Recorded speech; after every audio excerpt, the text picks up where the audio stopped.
നന്ദിയോടെ സ്തോത്രം ചെയ്യും. ഇന്ന് ക്ലാസ്സില് നിങ്ങളെൻ്റെ ശബ്ദം മാത്രമേ കേൾക്കൂ. അതാണല്ലോ അത്യാവശ്യം. എന്നെ കാണുക എന്നുള്ളതല്ലല്ലോ. ഞാൻ കഴിഞ്ഞ പ്രാവശ്യം വോളിയം കുറവായിരുന്നു. ഞാനത് അവനെ കൊണ്ടത് അറേഞ്ച് ചെയ്യിച്ചപ്പോൾ എന്തോ പറ്റി. എന്തായാലും അത് ഇന്ന് ശരിയാകാം. നമ്മുടെ ക്ലാസ്സിൽ വെളിപ്പാട് പുസ്തകം 20-ാം അധ്യായമാണ് കഴിഞ്ഞ ക്ലാസ്സിൽ നമ്മൾ പഠിച്ചത്. ഇന്ന് നമ്മൾ 21-ാം അധ്യായത്തിലേക്ക് പ്രവേശിക്കുകയാണ്. എന്താണ് 21-ാം അധ്യായം? 2 പ്രധാന വിഷയങ്ങളാണ് 21-ാം അധ്യായത്തിലും 22-ാം അധ്യായത്തിലുമുള്ളത്. 2 പ്രധാന വിഷയങ്ങൾ. അവ എഴുതുന്നവർക്ക് എഴുതാം.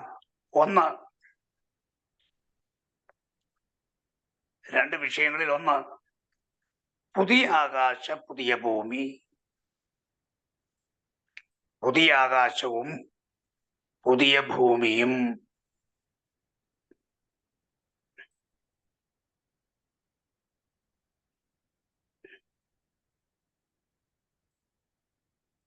രണ്ടാമത്തെ വിഷയം പുതിയ യെരൂശലേം.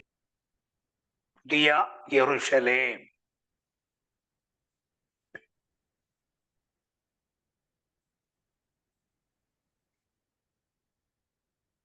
അപ്പൊ 2 പ്രധാനപ്പെട്ട വിഷയങ്ങളാണ് നമ്മള് വെളിപ്പാട് പുസ്തകത്തിന്റെ ഒടുവിൽ പഠിക്കാനുള്ളത്. ആ 2 വിഷയങ്ങളാണ് ഇപ്പൊ പറഞ്ഞത്. പുതിയ ആകാശവും പുതിയ ഭൂമിയും പുതിയ യെരൂശലേം. ഒന്നാമത്തെ വിഷയം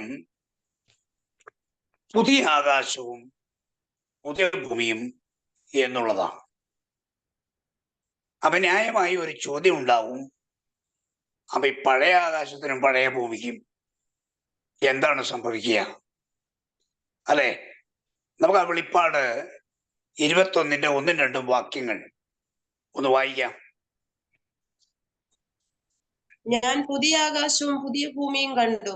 ഒന്നാമത്തെ ആകാശവും ഒന്നാമത്തെ ഭൂമിയും ഒഴിഞ്ഞുപോയി, സമുദ്രം ഇനിയില്ല. മതി. അപ്പോ ഒന്നാമത്തെ ആകാശം, അതായത് ഇപ്പോഴത്തെ ഈ ആകാശവും ഈ ഭൂമിയും ഒഴിഞ്ഞുപോയി. Passed away. കാണാനില്ല പിന്നെ. അതെന്താണ് അങ്ങനെ വരാൻ കാരണം? എല്ലാ കാലത്തും മനുഷ്യന്റെ പാപം കൊണ്ട് ദൈവം മനുഷ്യൻ വസിക്കുന്ന ഭൂമിയെ അല്ലെങ്കിൽ വാസസ്ഥലത്തെ ദൈവം ജഡ്ജ്മെന്റിലൂടെ കടത്തിവിടാറുണ്ട്.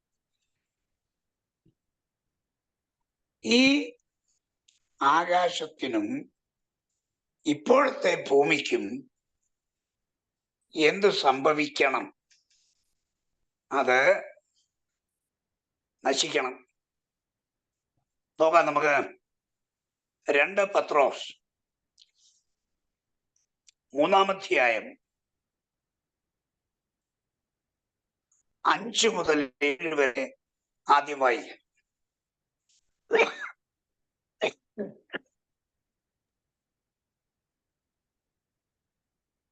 ആകാശവും വെള്ളത്തിൽ നിന്നും വെള്ളത്താലും ഇവയെ ഉളവായ ഭൂമിയും പണ്ട് ദൈവത്തിന്റെ വചനത്താൽ ഉണ്ടായി എന്നും അതിനാൽ തന്നുള്ള ലോകം ജലപ്രളയത്തിൽ മുങ്ങി നശിച്ചു എന്നും ഇപ്പോഴത്തെ ആകാശവും ഭൂമിയും അതേ വചനത്താൽ തീക്കായി സൂക്ഷിച്ചും ന്യായവിധിയും ഭക്തികെട്ട മനുഷ്യരുടെ നാശവും സംഭവിക്കാനുള്ള ദിവസത്തേക്ക് കാത്തുമിരിക്കുന്നു എന്നും അവർ മനസ്സോടെ മറന്നു കളയുന്നു. ഇപ്പോഴത്തെ ആകാശവും ഭൂമിയും തീക്ക് വേണ്ടി സൂക്ഷിച്ചിരിക്കുകയാണ്. അപ്പൊ ഈ ആകാശവും ഭൂമിയും നശിക്കാനുള്ളതാണ്. ഈ കൊണ്ട് നമുക്കതിൻ്റെ 2 പത്രം തന്നെ ഈ ഭൂമിക്ക് എന്ത് സംഭവിക്കും? 2 പത്രോസ് 3:10 മുതൽ 10ഉം 11ഉം വായിക്കാം. 10ഉം 11ഉം.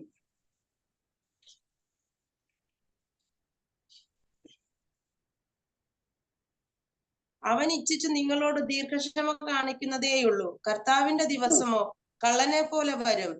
ഇനി എന്റെ ആകാശം കൊടുക്കൂ. അന്ന് ആകാശം കൊടുമുഴക്കത്തോടെ ഒഴിഞ്ഞു പോകും. മൂലപദാർത്ഥങ്ങൾ കത്തിയഴുകയും ഭൂമിയും അതിലുള്ള പണികളും വെന്തുപോകുകയും ചെയ്യും.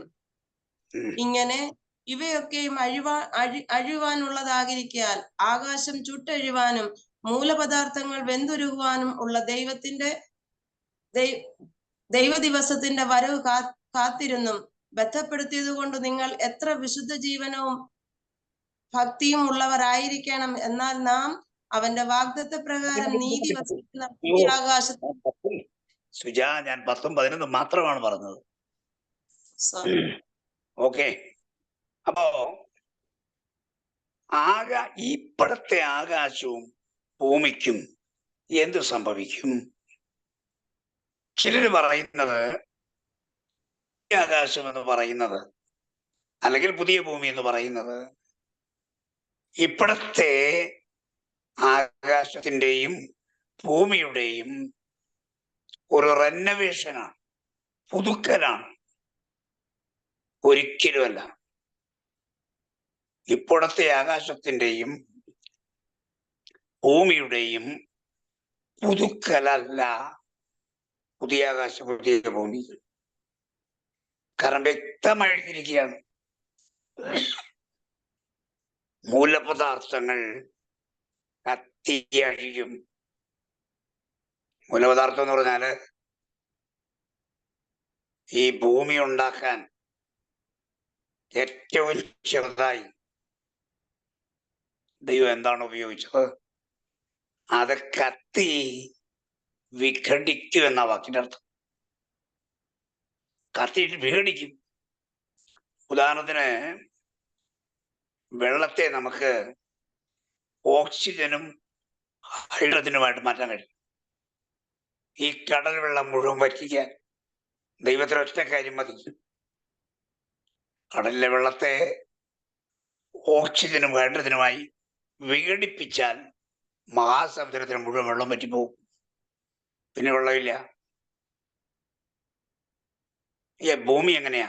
ഖരപദാർത്ഥവും എന്തുകൊണ്ട് നിർമ്മിക്കപ്പെട്ടുവോ അത് വിഘടിച്ചാൽ മതി. അതാണ് പറയുന്നത്, മൂലപദാർത്ഥങ്ങൾ കത്തി അഴിയും, ഭൂമിയും അതിലുള്ള പണികളും വെന്തുപോവുകയും ചെയ്യും. അപ്പൊ ഈ ഭൂമിയുടെ നാശമാണ് സംഭവിക്കാനിരിക്കുന്നത്, പുതുക്കലല്ല. ഭൂമി നശിപ്പിക്കുന്ന എന്തിനാ? മനുഷ്യന്റെ പാപം അത്ര വലുതാ. ഇനി മനുഷ്യന് താമസിക്കാൻ പറ്റിയ ഒന്നല്ല ഈ ഭൂമി.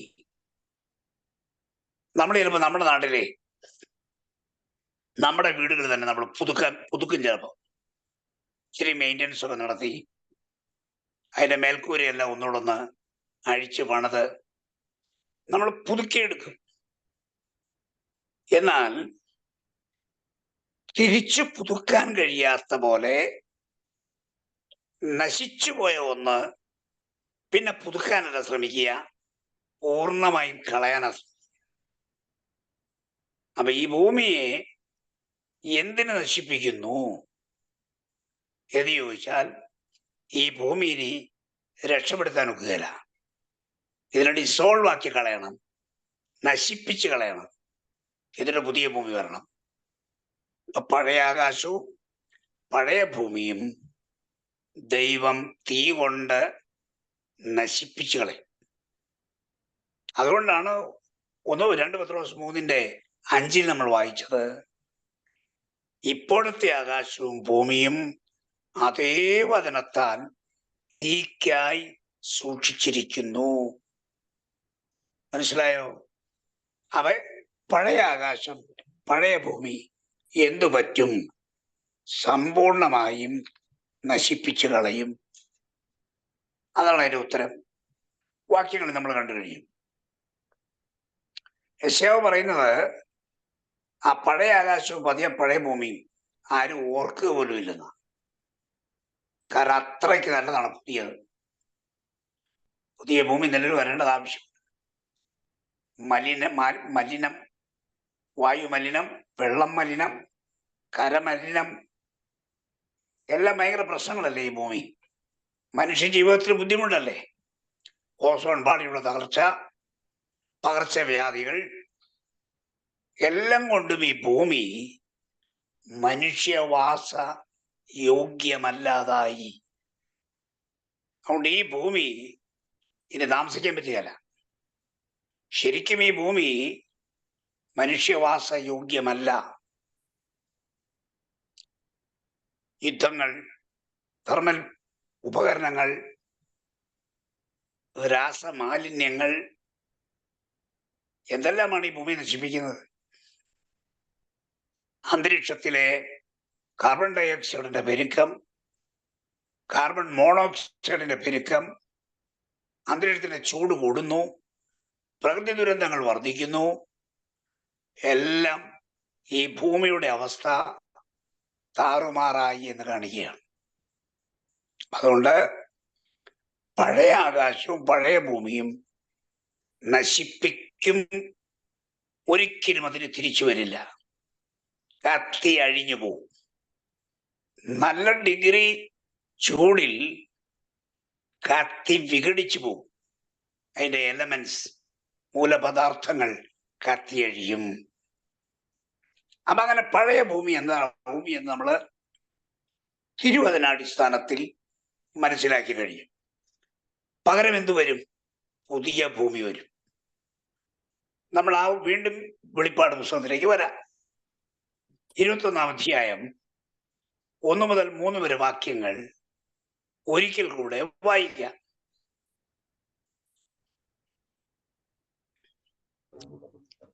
ഞാൻ പുതിയ ആകാശവും പുതിയ ഭൂമിയും കണ്ടു. ഒന്നാമത്തെ ആകാശവും ഒന്നാമത്തെ ഭൂമിയും ഒഴിഞ്ഞുപോയി, സമുദ്രവും ഇനിയില്ല. പുതിയ യെരൂശലേം എന്ന വിശുദ്ധ നഗരം ഭർത്താവിനായി അലങ്കരിച്ചിട്ടുള്ള മണവാട്ടിയെ പോലെ ഒരുങ്ങി സ്വർഗത്തിൽ നിന്നും ദൈവസന്നിധിയിൽ നിന്ന് തന്നെ ഇറങ്ങുന്നതും ഞാൻ കണ്ടു. ഈ പുതിയ ഭൂമിയുടെ പ്രത്യേകത സമുദ്രമില്ല. നമുക്കറിയാം, ഇന്നത്തെ നമ്മുടെ ഭൂമിയുടെ 2/3 ഭാഗം സമുദ്രമാണ്. അറ്റ്ലാന്റിക്, ശാന്തസമുദ്രം, ഇന്ത്യൻ മഹാസമുദ്രം, പസഫിക് മഹാസമുദ്രം, ഇങ്ങനെ ഒത്തിരി പേരുകൾ നമുക്കറിയാം. ഞങ്ങള് ഇങ്ങോട്ടുള്ള യാത്രയില് ഞങ്ങളുടെ ഒരു സ്റ്റേഷൻ പാരീസ് ആയിരുന്നു. പാരീസ്, ഫ്രാൻസിലെ. പാരീസിൽ നിന്നും ഫ്ലൈറ്റ് യാത്ര ചെയ്ത് പോരുമ്പം ഈ ഫ്ലൈറ്റിന്റെ യാത്രാ പഥം ഏത് രാജ്യങ്ങളിലൂടെയാണെന്ന് കാണാൻ നമുക്ക് അതിനുള്ള ഒരു പ്രൊവിഷൻ നമ്മുടെ മുമ്പിലുള്ള സ്ക്രീനിലുണ്ട്. അപ്പൊ അത് ഓണാക്കി വെച്ച് ഫ്ലൈറ്റ് പോകുന്ന യാത്ര വഴി ഞാനിങ്ങനെ വാച്ച് ചെയ്തുകൊണ്ടിരിക്കുക. അപ്പൊ പാരീസിൽ നിന്നും വിമാനം ഉയർന്നു കഴിഞ്ഞ് പിന്നെ കാനഡയിലെത്താൻ ഈ വിമാനം ഏറ്റവും കൂടുതൽ പറക്കുന്നത് അറ്റ്ലാന്റിക് മഹാസമുദ്രത്തിന്റെ മുകളിലൂടെയാണ്. അറ്റ്ലാന്റിക് ഓഷ്യൻ എന്ന കടൽ കടന്ന് വേണം ഇവിടെ വരാൻ. യൂറോപ്പിനോട് വിട പറഞ്ഞ് വടക്കേ അമേരിക്കയിലേക്ക് വരികയാണ്. അപ്പൊ ഈ അറ്റ്ലാന്റിക് ഓഷ്യന്റെ മുകളിലൂടെ ഫ്ലൈറ്റ് യാത്ര ചെയ്യുന്നത് നമുക്ക് കാണാം മാപ്പിൽ. എത്ര വലിയ ഒരു കടലാണ്. ഇത്തരം കടലുകൾ ഇന്നത്തെ ഭൂമിയിൽ പലതുണ്ട്. എന്നാൽ പുതിയ ഭൂമിയുടെ പ്രത്യേകത കടലില്ല. കടലില്ലെങ്കിൽ പിന്നെ എന്തായിരിക്കും? ഭൂമി മുഴുവൻ കരയായിരിക്കും. ഈ ഭൂമിയുടെ സന്തുലിതാവസ്ഥ നിലനിർത്താൻ മനുഷ്യ ജീവിതത്തിൽ ആവശ്യമായ കടൽ എന്നത് ഇന്ന് ദൈവം ഈ ഭൂമി ക്രമീകരിച്ചിരിക്കുക. എന്നാൽ പുതിയ ഭൂമിക്ക് അത് വേണ്ട. പുതിയ ഭൂമിക്ക് സൂര്യൻ വേണ്ട, പുതിയ ഭൂമിക്ക് ചന്ദ്രൻ വേണ്ട, വെളിച്ചം തരാൻ വെളിയിൽ നിന്നൊരു ഗോളം വേണ്ട, അത് വേറെ സെറ്റപ്പാ. ഇപ്പൊ കടലില്ലെങ്കിൽ കര ധാരാളമുണ്ട്. എത്ര കൊല്ലങ്ങൾ പുതിയ ഭൂമി നിലനിന്നാലും ആ പുതിയ ഭൂമിയിലെ ജീവിക്കുന്ന മനുഷ്യന് ഒന്നും തികയാതെ വരികയല്ല, ധാരാളം ഉണ്ടായിരിക്കും. ഈ പുതിയ ഭൂമിയാണ് നമ്മുടെ പ്രതീക്ഷ, നമ്മുടെ പ്രത്യാശ. നമ്മൾ ജീവിക്കുന്നത് തന്നെ അതിനു വേണ്ടിയാണ്. വായിച്ചേ 2 പത്രോസ് 3:13. 2 പത്രോസ് 3:13.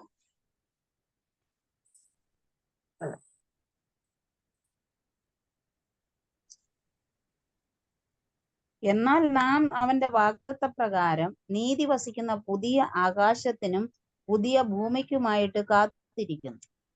നമ്മൾ സഭ കാത്തിരിക്കുന്നത് ഈ പുതിയ ആകാശത്തിനും പുതിയ ഭൂമിക്കും വേണ്ടിയാണ്.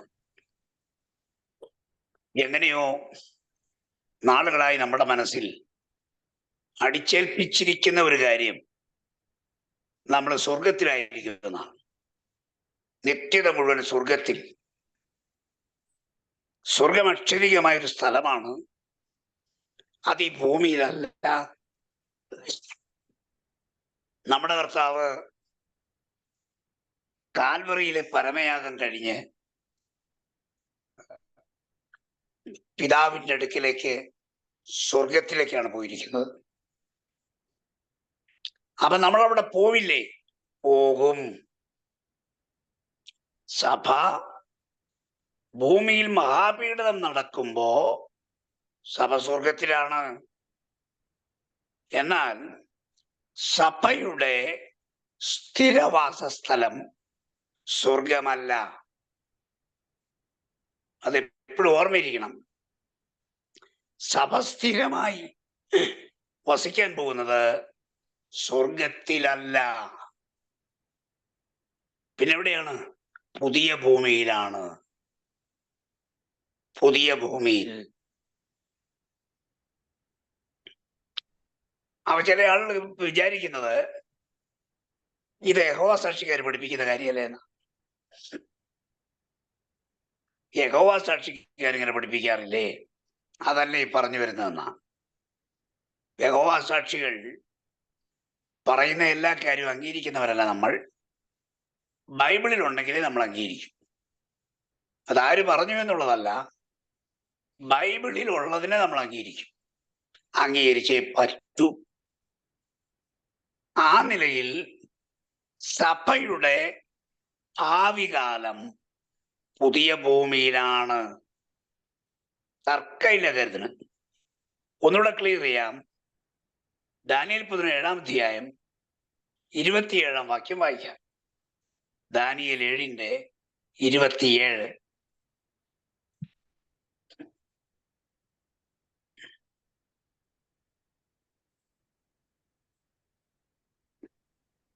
പിന്നെ രാജാവും ആധിപത്യവും ആകാശത്തിന് കീഴിൽ എല്ലായിടമുള്ള രാജ്യത്തിന്റെ മഹത്വവും. പ്ലീസ് വായിക്കുമ്പോ തെറ്റരുത്, ധൃതി വെക്കേണ്ട. രാജാവെന്നില്ല, രാജത്വവും.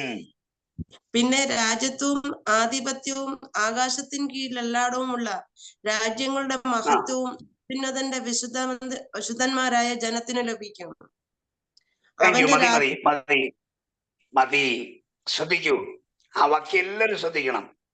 പിന്നെ ഫൈനൽ കാര്യം പറയാം. പിന്നെ രാജത്വവും ആധിപത്യവും. അടുത്ത വാചകം ശ്രദ്ധിച്ചോ. ആകാശത്തിൻ കീഴ് എല്ലായിടവുമുള്ള രാജ്യങ്ങളുടെ മഹത്വവും. ആകാശത്തിന് മേളിലല്ല. വിശുദ്ധന്മാർക്ക് ഭാവിയിൽ ലഭിക്കാൻ പോകുന്ന രാജ്യം ആകാശത്തിന്റെ മുകളിലല്ല, ആകാശത്തിന് കീഴെ. ആകാശത്തിന് കീഴെ. അതേതാണ്? അതാണ് പുതിയ ഭൂമി. ഇപ്പൊ നമ്മുടെ വാഗ്ദത്തം 2 പത്രോസ് 3:13 പുതിയ ഭൂമിയാണ്. നമുക്ക് വേണ്ടി കർത്താവ് ഒരുക്കുന്നത് പുതിയ ഭൂമിയാണ്. എന്താ അവിടുത്തെ പ്രത്യേകത? ഒത്തിരി പ്രത്യേകതകളുണ്ട്. ഒന്ന്, സമുദ്രമില്ല. 2, ആ ഭൂമിക്ക് ഇന്നത്തെ പ്രശ്നങ്ങളൊന്നുമില്ല, ദുഃഖമില്ല, മുറവിളിയില്ല. അതിന്റെ 5-ാം വാക്യം, വെളിപ്പാട് 21:5, 4-5 വാക്യങ്ങൾ വായിക്കും. അവൻ അവരുടെ കണ്ണിൽ നിന്ന് കണ്ണുനീരെല്ലാം തുടച്ചു കളയും. ഇനി മരണം ഉണ്ടാകയില്ല, ദുഃഖവും മുറവിളിയും കഷ്ടതയും ഇനി ഉണ്ടാകയില്ല. ഒന്നാമത്തേത് കഴിഞ്ഞുപോയി. സിംഹാസനത്തിൽ ഇരിക്കുന്നവൻ ഇതാ ഞാൻ സകലവും പുതുതാക്കുന്നു എന്ന് അരുളി ചെയ്തു. മതി. Thank you. അപ്പൊ അവിടെ എന്തൊക്കെയില്ല? കഷ്ടതയില്ല, മുറവിളിയില്ല, ദുഃഖമില്ല, ശാപമില്ല, മരണമില്ല, രോഗമില്ല, കണ്ണുനീരില്ല. ഇതൊന്നുമില്ലാത്തൊരു ജീവിതമാണ് പുതിയ ഭൂമിയിലെ ജീവിതം. ഇന്നത്തെ ലോകത്ത് ഇതെല്ലാം ഉണ്ട്. ഇന്നത്തെ ഭൂമിയിൽ ഇതെല്ലാം ഉണ്ട്.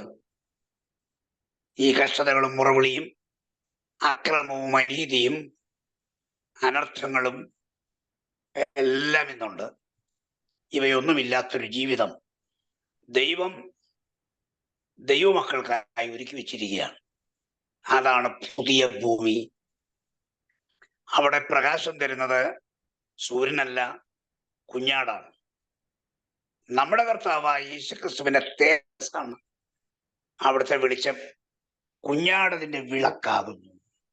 വായിച്ചേ, വെളിപ്പാട് 21:23 വാക്യം വായിക്കാം. 3-ാം വാക്യം. നഗരത്തിൽ പ്രകാശിപ്പാൻ സൂര്യനും ചന്ദ്രനും ആവശ്യമില്ല. ദൈവ തേജസ് അതിനെ പ്രകാശിപ്പിച്ച് കുഞ്ഞാട് അതിന്റെ വിളക്ക് ആകുന്നു. അടുത്തോടെ, ജാതികൾ അതിന്റെ വെളിച്ചത്തിൽ നടക്കും. ഭൂമിയുടെ രാജാക്കന്മാർ തങ്ങളുടെ മഹത്വം അതിലേക്ക് കൊണ്ടുവരും.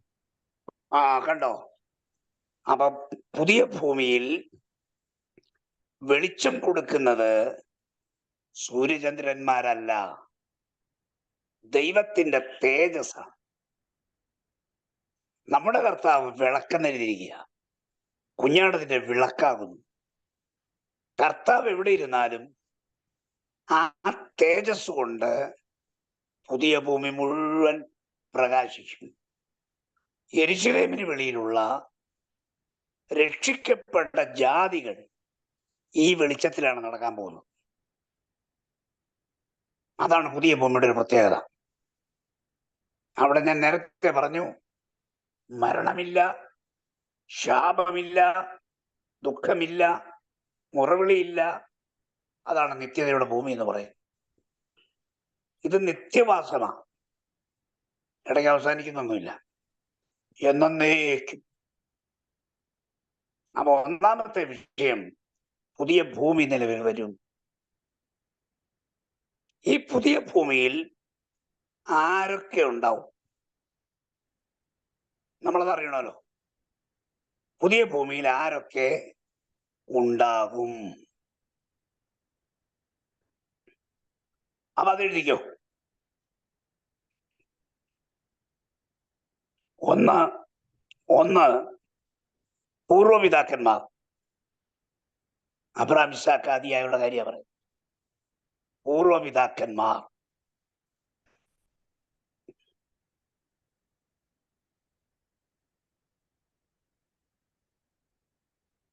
ഒന്ന്, പൂർവപിതാക്കന്മാർ. 2, പഴയ നിയമ ഇസ്രായേൽ. ബ്രാക്കറ്റ് രക്ഷിത ഗണമെന്ന് കൊടുത്തേക്കണം. പഴയ നിയമ ഇസ്രായേൽ, മോശയുടെ കാലം മുതലുള്ളവരാണ് ഇവര്. പഴയ നിയമ ഇസ്രായേൽ. അതിൽ ചിലര് പോവും. അതുകൊണ്ടാണ് ഞാൻ രക്ഷിത ഗണം എന്ന് കൊടുക്കാൻ പറഞ്ഞത്. ഇസ്രായേൽ മുഴുവൻ ഉണ്ടാവില്ല. അത് ദാനിയേൽ 12 ചിലർ നിത്യ നിന്ദയ്ക്കും ലജ്ജയ്ക്കുമായി ഉണരുമെന്ന. ചിലർ നിത്യജീവനാകും. രക്ഷിതഗണം. 3 പുതിയ നിയമസഭ. പുതിയ നിയമസഭ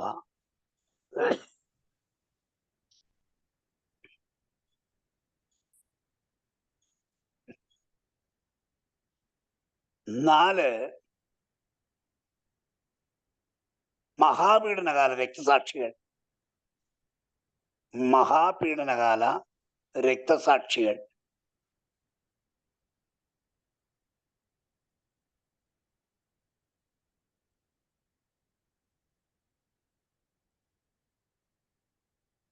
അഞ്ച് എടുക്കപ്പെടുന്ന 1,44,000. എടുക്കപ്പെടുന്ന 1,44,000. ബ്രാക്കറ്റിൽ ആൺകുട്ടി എന്ന് കൊടുത്തു. എടുക്കപ്പെടുന്ന 1,44,000.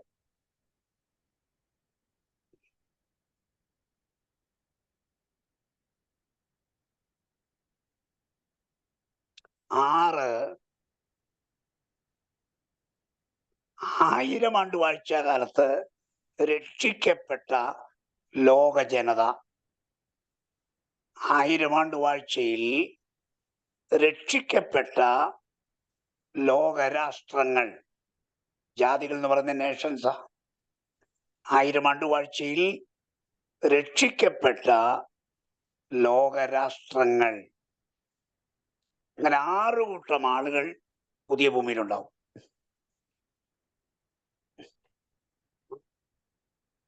ചില ആൾക്കാർ കരുതുന്നത് സഭ മാത്രമേ അവിടെ കാണുള്ളൂന്നാ.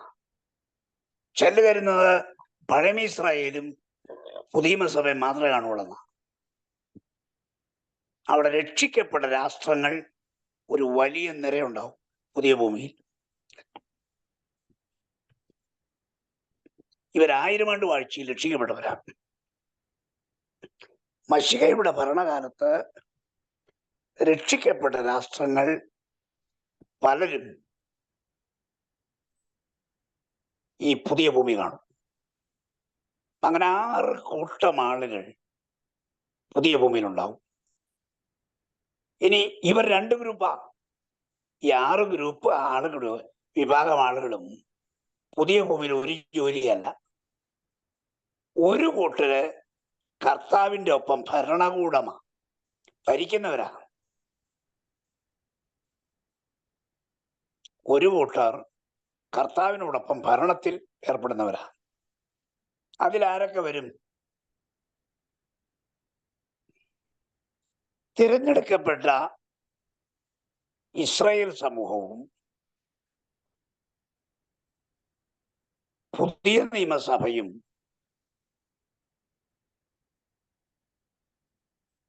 തിരഞ്ഞെടുക്കപ്പെട്ട ഇസ്രായേൽ സമൂഹവും പുതിയ നിയമസഭയും മഹാപീഡനകാല രക്തസാക്ഷികളും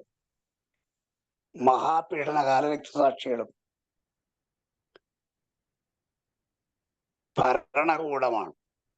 ഈ 3 കൂട്ടരും ഭരണത്തിൽ കാണും.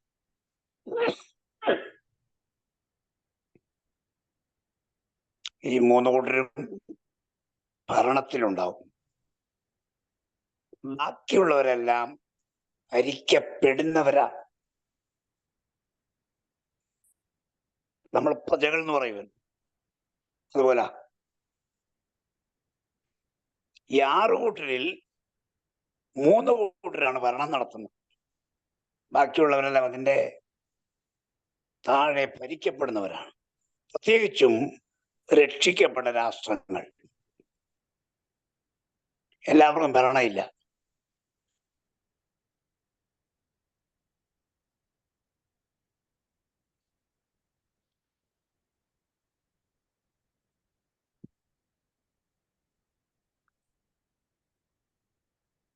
ഓക്കെ.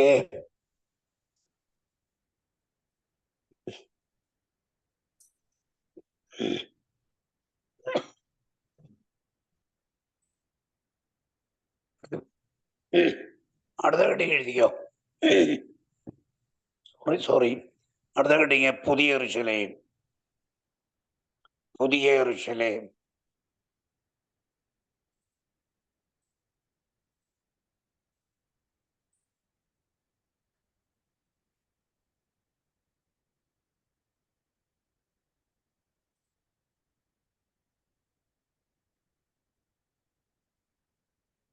പുതിയ യെരൂശലേം എന്ന് പറയുന്നത് ഒരു മഹാനഗരം.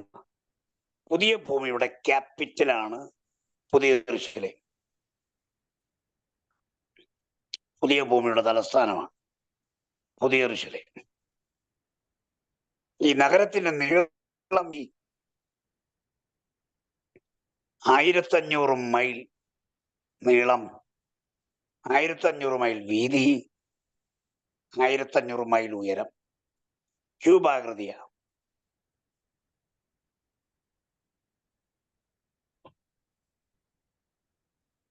ലോകം ഇന്ന് വരെ ഇതുപോലൊരു നഗരം കണ്ടിട്ടില്ല.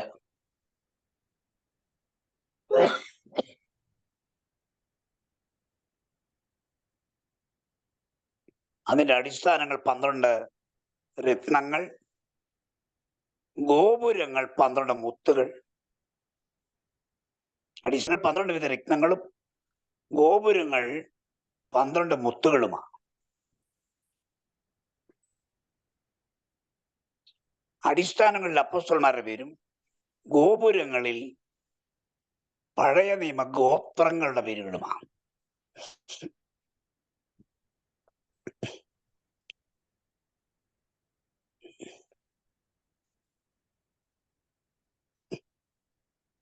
വെളിപ്പാട് 21 22 ഈ പുതിയ യെരൂശലേമിന്റെ സൂചനകൾ ഉണ്ടെങ്കിലും പുതിയ യെരൂശലേം എന്ന നഗരത്തിന്റെ മതിലിനെ കുറിച്ചല്ലാതെ ആ നഗരത്തെ കുറിച്ച് അധികം ഒന്നും പറയുന്നില്ല. നമുക്കൊന്ന് വായിക്കാം. നിങ്ങളെ 21 അധ്യായം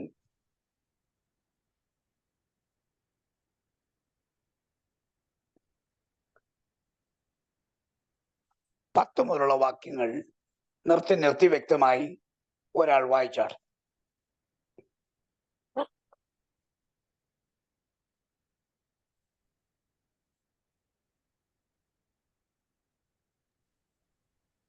അവൻ എന്നെ ആത്മവിവശതയിൽ ഉയർന്ന ഒരു വൻമലയിൽ കൊണ്ടുപോയി.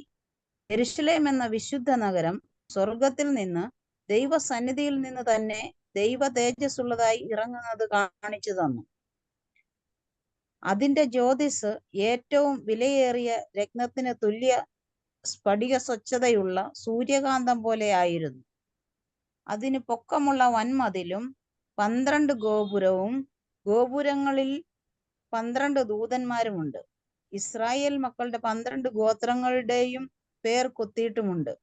കിഴക്ക് 3 ഗോപുരം, വടക്ക് 3 ഗോപുരം, തെക്ക് 3 ഗോപുരം, പടിഞ്ഞാറ് 3 ഗോപുരം.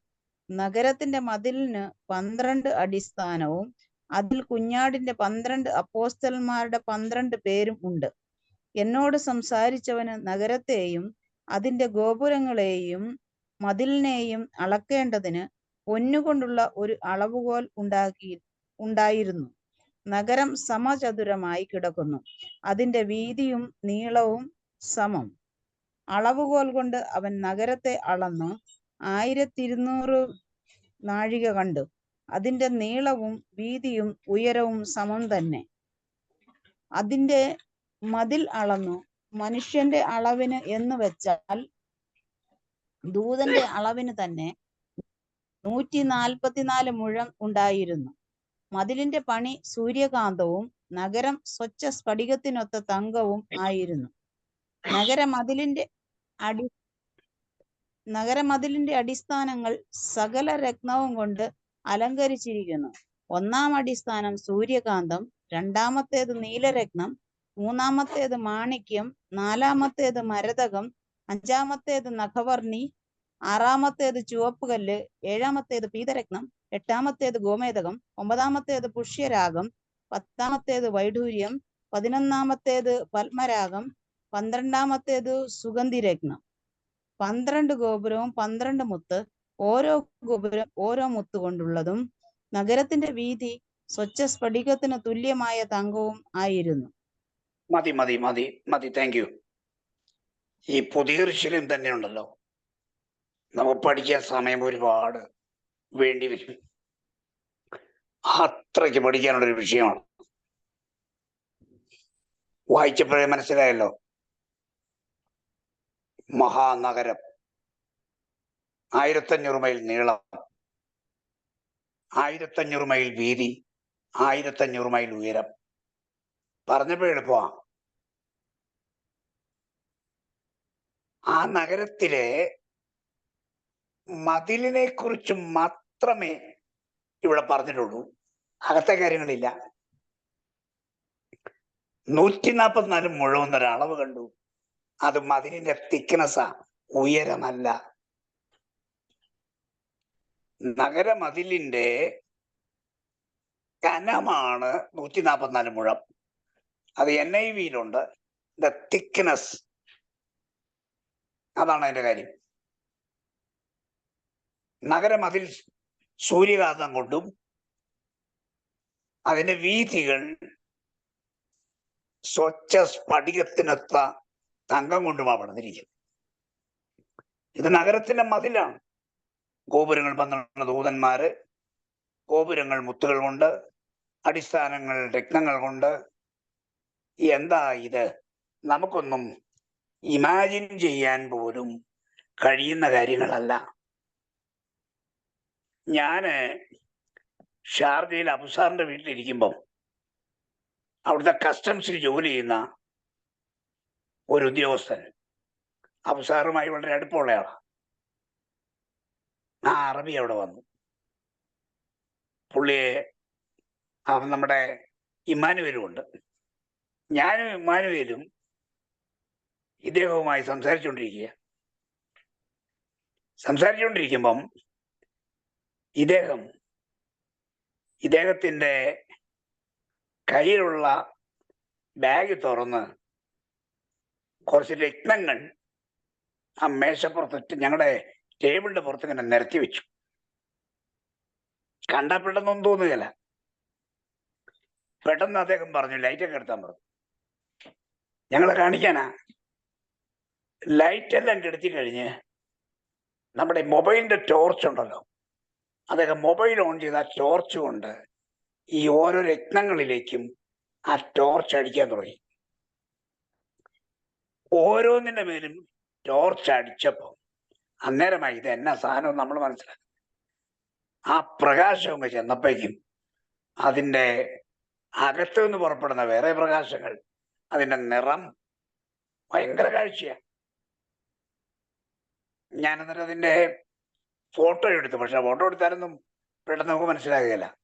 കുറെ കറുത്ത കാര്യങ്ങൾ പോലെ ഇരിക്കും. രക്തങ്ങളാ. ഇദ്ദേഹത്തിന് കസ്റ്റംസിലാ ജോലി. അപ്പൊ അതുകൊണ്ട് അദ്ദേഹത്തിന്റെ കൈ വന്നുപെട്ടത് സാധനങ്ങൾ ചെറിയ ചെറിയ കല്ലുകൾ മാത്രം.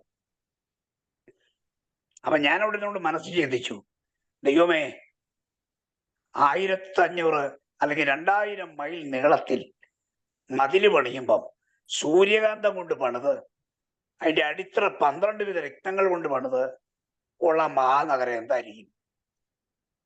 ഈ അറബി കൊണ്ടുവന്ന 3-4 കല്ല് കാണിച്ചപ്പം ഇത് ഇത്ര ഭംഗിയുള്ളതാണെങ്കിൽ എന്തായിരിക്കും അതിന്റെ അവസ്ഥ? അപ്പൊ പുതിയ നമുക്കൊന്നും ഇമാജിൻ ചെയ്യാൻ പറ്റുകയില്ല. അതാണ് ആ കെട്ടിടം. അതിന് മതിലായി പറയുന്നത്. അതിനകത്തെ ബിൽഡിംഗ് നമുക്ക് അറിഞ്ഞുകൂടാ, അകത്തെ കാര്യങ്ങൾ നമുക്ക് അറിഞ്ഞുകൂടാ. പരിശുദ്ധാത്മാവ് അത് വെളിപ്പെടുത്തിയിട്ടുമില്ല. നമുക്ക് ഭാവി കിട്ടാനിരിക്കുന്ന സ്ഥലം അതാ. കർത്താവ് പറഞ്ഞു, ഞാൻ നിങ്ങൾക്കായി ഒരു സ്ഥലം ഒരുക്കാൻ പോകുന്നു. ഒരുക്കിയാൽ പിന്നെയും വന്ന് നിങ്ങളെ എൻ്റെ അടുക്കൽ ചേർത്തോളൂ. കർത്താവ് നമുക്ക് വേണ്ടി ഒരുക്കിയ സ്ഥലം നമ്മുടെ സ്വപ്നത്തിലോ ഭാവനയിലോ ഒതുങ്ങുന്ന സ്ഥലമല്ല. അതാണ് പുതിയ യെരൂശലേം. അവിടെ പോകാൻ വേണ്ടി നമുക്ക് ലഭിച്ച യോഗ്യത, കുഞ്ഞാടിന്റെ രക്തത്താൽ നമ്മൾ കഴുകപ്പെട്ടവരാണ്. കുഞ്ഞാടിന്റെ രക്തത്താൽ വിലയ്ക്ക് വാങ്ങപ്പെട്ടവരാണ്. എന്നുള്ളത് മാത്രമാണ്. അവിടെ നമ്മൾ ആരായിരിക്കും? വെളിപ്പാട് 22:5 വായിക്കാം. വെളിപ്പാട് 22:5 വാക്യം.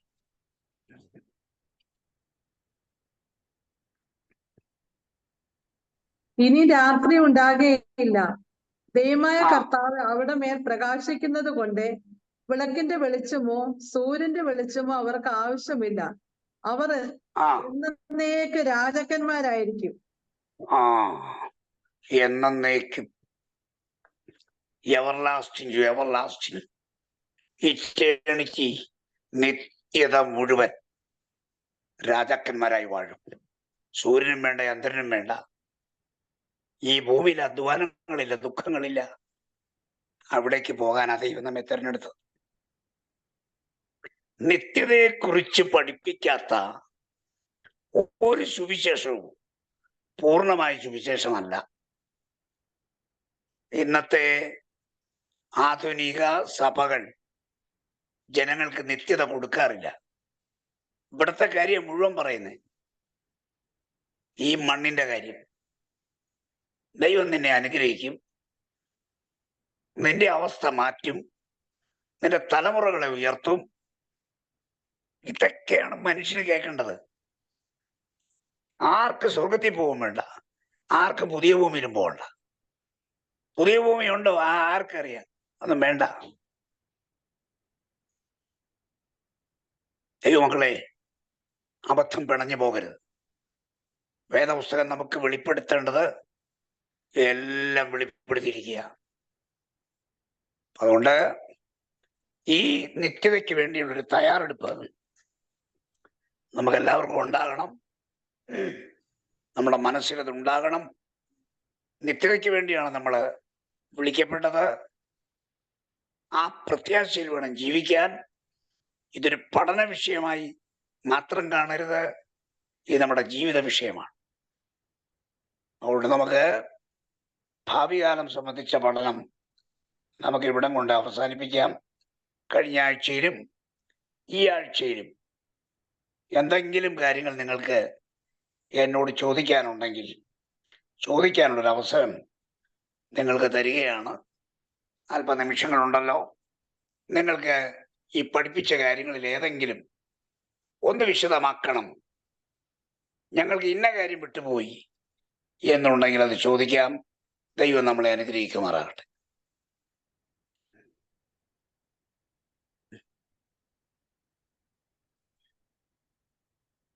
സാറേ 21-ാം അധ്യായം ആദ്യ ഭാഗം ഒന്നുകൂടെ ചെറുതായിട്ടൊന്ന് പറയാമോ സാറേ? ആദിഭാഗം എന്ന് പറയുമ്പോ പഴയ ഭൂമിയുടെ നാശമോ? ഏത് ഭാഗമാണ്? ഞാനത് വായിച്ചിട്ട് പഴയ ഭൂമി നശിക്കുന്ന പറഞ്ഞു, പുതിയ ഭൂമി നിലവിൽ വരുന്നവും പറഞ്ഞു. സാറേ 1 മുതൽ 4 വരെയുള്ള വാക്യങ്ങൾ. പുതിയ ആകാശം, പുതിയ ഭൂമി. അതെ അതെ സാറേ, അതാണോ? അതെ അതാണോ? 21-ാം അധ്യായം 1 മുതൽ 4.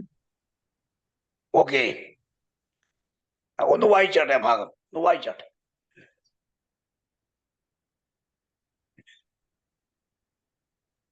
ഞാൻ പുതിയ ആകാശവും പുതിയ ഭൂമിയും കണ്ടു. ഒന്നാമത്തെ ആകാശവും ഒന്നാമത്തെ ഭൂമിയും ഒഴിഞ്ഞുപോയി, സമുദ്രം ഇനിയില്ല. പുതിയ യെരൂശലേം എന്ന വിശുദ്ധ നഗരം ഭർത്താവിനായി അലങ്കരിച്ചിട്ടുള്ള മണവാട്ടിയെ പോലെ ഒരുങ്ങി സ്വർഗത്തിൽ നിന്ന് ദൈവസന്നിധിയിൽ നിന്ന് തന്നെ ഇറങ്ങുന്നത് ഞാൻ കണ്ടു. സിംഹാസനത്തിൽ നിന്ന് ഒരു മഹാശബ്ദം പറയുന്നതായി ഞാൻ കേട്ടത്, ഇതാ മനുഷ്യരോട് കൂടെ ദൈവത്തിന്റെ കൂടാരം, അവൻ അവരോട് കൂടെ വസിക്കും, അവർ അവന്റെ ജനമായിരിക്കും, ദൈവം താൻ അവരുടെ ദൈവമായി അവരോട് കൂടെ ഇരിക്കും. മതി മതി, താങ്ക് യു. യോഹന്നാന് ദൈവം വെളിപ്പാടിലൂടെ ഭാവി കാലം സംബന്ധിച്ച് കാണിച്ചു കൊടുക്കുകയാണ്.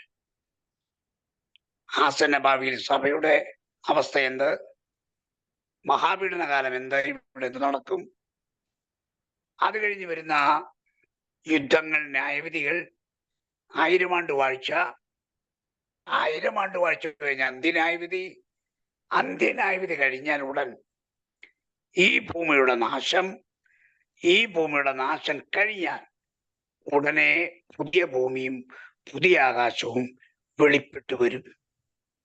അതാണ് ഇവിടെ നമ്മൾ വായിച്ചത്. എന്താ പുതിയ ഭൂമിയുടെ പ്രത്യേകത? ആ ദൈവം ഇങ്ങോട്ട് ഇറങ്ങി വരിക. നമ്മൾ അങ്ങോട്ട് പോവല്ല. ഇതാ മനുഷ്യരോടുകൂടെ ദൈവത്തിന്റെ കൂടാരം, അവൻ അവരോട് കൂടെ വസിക്കും. നമ്മുടെ കർത്താവ് നമ്മോട് കൂടെ വസിക്കുന്ന ഇടം. നമ്മൾ മത്തായി സുവിശേഷത്തില് അവൻ ഇമ്മാനുവേൽ എന്ന് പേർ വിളിക്കപ്പെടും എന്നൊരു വാക്യമുണ്ടല്ലോ. അത് തൻ്റെ ഇഹലോക ജീവിതകാലത്ത് നിറവേറാത്ത ഒരു പ്രവചനമാണ്. ആ പ്രവചനം നിറവേറുന്നത് പുതിയ ഭൂമിയിലാണ്. ഇമ്മാനുവേൽ, ഗോഡ് വിത്ത് അസ്, ദൈവം നമ്മോടുകൂടെ. അപ്പൊ പുതിയ ഭൂമി നിലവിൽ വരുന്നു, സമുദ്രമില്ല. ആ ഭൂമിയിൽ ദൈവം ഇറങ്ങി വരും, ജനത്തോടൊപ്പം വസിക്കും. വീതിയുടെ നടുവിൽ സിംഹാസനത്തിൽ കുഞ്ഞാട് എന്നും എന്നേക്കും വിളക്കായി തൻ്റെ ജനത്തോടൊപ്പം ഉണ്ടാവും. അതാണ് 21 ആദ്യ ഭാഗങ്ങളിൽ നമ്മൾ കാണുന്ന വാക്യങ്ങളുടെ അർത്ഥം. ഓക്കെ സാറേ, ആ പുതിയ യെരൂശലേമില് 3 കൂട്ടര് ഭരിക്കും പറഞ്ഞില്ലേ? ആരൊക്കെന്ന് പറയുമോ? പഴയ നിയമ ഇസ്രായേലിലെ രക്ഷിതഗണം.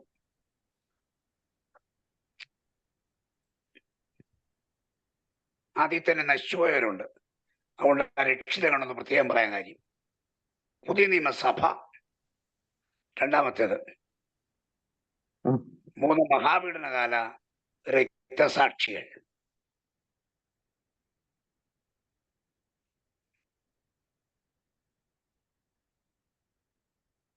ഇവര് 3 പേരും ഭരണത്തിലുണ്ടാകുമെന്ന് വചനത്തിലുണ്ട്. അതുകൊണ്ടാണ് ആ വാക്യങ്ങൾ അടിസ്ഥാനത്തിലാണ് നമ്മളിത് പറയുന്നത്.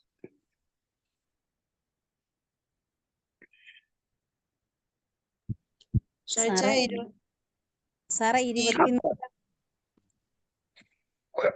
ഒരാൾ പറ. സിസ്റ്റർ ചോദിച്ചോ?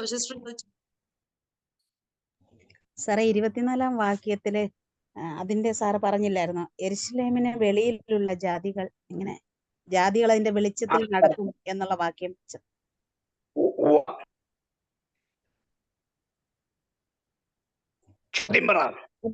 സാറേ അതിന്റെ ആ ഭാഗം ഒന്നുകൂടെ ഒന്ന് പറയാവോ? അത് ഞാൻ മുഴുവനായിട്ട് എനിക്ക് കേട്ടില്ല. അവിടെ ജാതികൾ എന്ന് പറയുന്നത് രാഷ്ട്രങ്ങൾ എന്ന അർത്ഥത്തിലാണ്.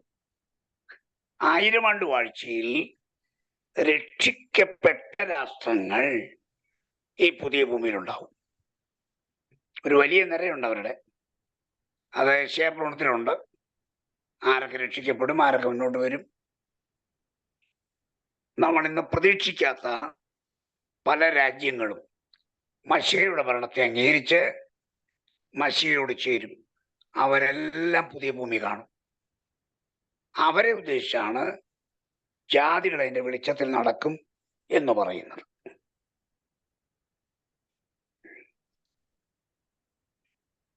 സുജയൻ ചോദിക്കാൻ വന്നേ. ഞാൻ ചോദിക്കാൻ വന്നത്, കഴിഞ്ഞ ആഴ്ച നമ്മൾ പഠിച്ചതില് 20-ാം അധ്യായത്തിന്റെ 5-ാമത്തെ വാക്യം, മരിച്ചവരിൽ ശേഷമുള്ളവർ 1000 ആണ്ട് കഴിയോളം ജീവിച്ചില്ല എന്നൊരു വാക്യം അത് കാണുന്നുണ്ട്. അതൊന്ന് എക്സ്പ്ലെയിൻ ചെയ്യാമോ? എന്താന്ന് ചോദിച്ചാല്, മഹാപീഡന കാലത്ത് ഒരുപാട് പേര് മരിച്ചു. മഹാപീഡന കാലത്ത് ഒരുപാട് പേര് മരിച്ചു. അത് പീഡകൾ കൊണ്ട് മരിച്ചവരവര്. എന്നാൽ ഇവരതല്ല രക്തസാക്ഷികളാണ്. രക്തസാക്ഷികൾ ഉയർക്കും, പീഡകൾ കൊണ്ട് മരിച്ചവർ ഉയർക്കുകയില്ല. അതായത് കർത്താവിന്റെ ശിക്ഷയേറ്റവരുണ്ട്. മഹാപീഡനകാലത്ത് എതിർ ക്രിസ്തു വന്നവരും കർത്താവിന്റെ ശിക്ഷയേറ്റവരും 2 വിഭാഗമാണ്. പ്രകൃതിയിൽ ദൈവം നടത്തിയ ന്യായവിധിയാൽ കൊല്ലപ്പെട്ടവരും എതിർ ക്രിസ്തുവിനാൽ കൊല്ലപ്പെട്ടവരും 2 വിഭാഗമാണ്. എതിർ ക്രിസ്തുവിനാൽ കൊല്ലപ്പെട്ടവർ ഉയർത്തെഴുന്നേൽക്കും, മറ്റവർ ഉയർക്കില്ല. അവർ അന്ത്യന്യായ വിധിയിലേ വരും. അതാണ് അവിടെ പറയുന്നത്. സാറേ അപ്പൊ ഒരു സംശയം, ആ 1,44,000 പേര് ഈ ഭരിക്കുന്നവരുടെ കൂട്ടത്തിൽ ഉണ്ടാവില്ലേ? അവരും ആ കൂട്ടത്തിലുണ്ടാവും. അപ്പൊ 6 അതാണ് പേര് രക്ഷിത പേര് ഗണത്തിൽ അത് അല്ല സാറേ, രക്ഷിത ഗണത്തിൽ പെടുന്നവരും. ഇസ്രായേൽ അപ്പൊ ഈ സമൂഹത്തിലെ എന്തോ രക്ഷിത ഗണമെന്ന് ഞാൻ പറഞ്ഞില്ലേ, അവരതിനകത്ത് പെടും. അല്ല, അപ്പൊ ഈ 6 പേരുടെ ഒരു കാര്യം പറഞ്ഞല്ലോ, ആരൊക്കെ ഉണ്ടാവുന്നുള്ള 6 പേരിൽ നമ്മൾ അഞ്ചാമത്തത് എടുക്കപ്പെടുന്ന 1,44,000 പേരെന്നാണല്ലോ. മനസ്സിലായി. ഞാനത് ആരൊക്കെ ഏതൊക്കെ വിഭാഗങ്ങൾ പുതിയ ഭൂമിയിൽ ഉണ്ടാവും എന്ന് പറയാനാണ് 6 പേരെ ഡിഫറെന്റ് ആയിട്ട് പറഞ്ഞത്. എന്നാൽ ഇസ്രായേലിന്റെ രക്ഷിത ഗണമെന്ന് പറയുമ്പോ ഈ മഹാപീഡനകാലത്ത് കൊല്ലപ്പെട്ടവരൊഴികെ പൂർവ്വപിതാക്കന്മാരുടെ കാലം മുതൽ മഹാപീഡനത്തിന്റെ ഒടുവിൽ വരെ ഉള്ള മുഴുവൻ ആളുകളിലെയും രക്ഷിത ഗണം അതിനകത്ത് പെടും. അതിനകത്ത് ഈ 1,44,000 എല്ലാം പെടും. അവർ കൊല്ലപ്പെടുന്നവരല്ലല്ലോ, എടുക്കപ്പെടുന്നവരാ. അത് പ്രത്യേകം പറഞ്ഞില്ലെന്നേ ഉള്ളൂ കേട്ടോ. ഞാനത് കണ്ടിന്യൂ ചെയ്തില്ല. ഒരു വാക്യം കൂടി ഉണ്ട്, വായിച്ചോട്ടെ? വായിച്ചോ. 20-ാം അധ്യായത്തിന്റെ 12-ാമത്തെ വാക്യത്തിൽ മരിച്ചവർ ആബാലവൃത്തം സിംഹാസനത്തിന് മുൻപിൽ നിൽക്കുന്നതും കണ്ട് പുസ്തകങ്ങൾ തുറന്നു. അതിലെ ജീവന്റെ പുസ്തകത്തിന്റെ പേര് പറഞ്ഞു. ഈ പുസ്തകങ്ങൾ എന്ന് പറയുമ്പോൾ അതൊന്ന് വിശദീകരിക്കാമോ? ഈ മരിച്ചുപോയ ദുഷ്ടന്മാരുടെ ന്യായവിധിക്ക് അവരുടെ പ്രവൃത്തികളെ കുറിച്ച്, അവർ പറഞ്ഞ വാക്കുകളെ കുറിച്ച് സകലത്തിന് റെക്കോർഡ്സ് വേണം. ഓർമ്മയുടെ പുസ്തകം, കുഞ്ഞാടിന്റെ ജീവപുസ്തകം, ഇങ്ങനെ ഒത്തിരി പുസ്തകങ്ങളുണ്ട്. അവയെല്ലാം ചേർത്താണ് പുസ്തകങ്ങൾ തുറന്നു എന്ന് പറയുന്നത്. ഇവരെ ന്യായവിസ്തരിക്കാനുള്ള രേഖകളാണ് അതല്ല. നിയമങ്ങൾ, സുവിശേഷമുണ്ട്, ന്യായപ്രമാണമുണ്ട്, എല്ലാം വെച്ചാ വിധിക്കുന്നത്. അതിനാണ് പുസ്തകങ്ങൾ തുറന്നു എന്ന് പറയുന്നത്. ഓക്കെ. ഈ പുസ്തകങ്ങളെല്ലാം നമുക്കും ബാധകമായിരിക്കും അല്ലേ? അല്ല, എല്ലാം നമുക്ക് ബാധകമല്ല. നമുക്ക് ന്യായവിധിയുമില്ല. ആ ന്യായവിധിയില്ല. നമ്മുടെ ന്യായവിധി ക്രിസ്തുവിന്റെ ന്യായാസനത്തിലെ ന്യായവിധിയാണ്. അവിടെ പ്രതിഫല വിഭജനമാണ്. അന്ത്യന്യായവിധിയിൽ ഉപയോഗിക്കുന്ന പുസ്തകങ്ങളൊന്നും അവിടെ വേണ്ട. രണ്ടും രണ്ടാണ്. ഓക്കെ,